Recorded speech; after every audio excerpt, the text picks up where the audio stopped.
Welcome to Kenton's videos. Enjoy the video. You begin by verifying the audio path. Is sound routed to TV speakers, optical, or HDMI ARC/eARC? Once done, power cycle the TV and the source device to clear transient glitches.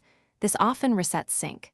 Make sure to connect directly with high-quality cables, HDMI 2. 0+ for ARC/eARC or Toslink for optical, and remove any HDMI splitters or adapters because they can introduce latency. Now proceed to the TV audio menu to apply the correct output selection. Next, navigate the Samsung TV audio menu and choose the correct output. PCM for compatibility, bitstream for receivers or TV speaker when using internal speakers. Once selected, disable audio processing features, virtual surround, Dolby Atmos pass-through, and any night mode because they add processing delay. Then, on the connected device, streamer, console, or Blu-ray, set output to a compatible format and check for firmware updates, since software can change latency.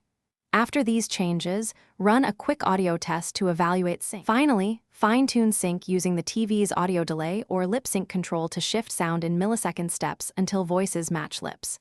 If adjustments are large, switch connection types, try HDMI ARC versus optical, because different paths have different inherent latency. Make sure both TV and external device firmware are current, and if problems persist, reset audio settings to default, then reconfigure. If none of this fixes the issue, contact Samsung support or the device maker. They can diagnose hardware or codec incompatibilities. Thanks for watching. Consider subscribing if we helped you.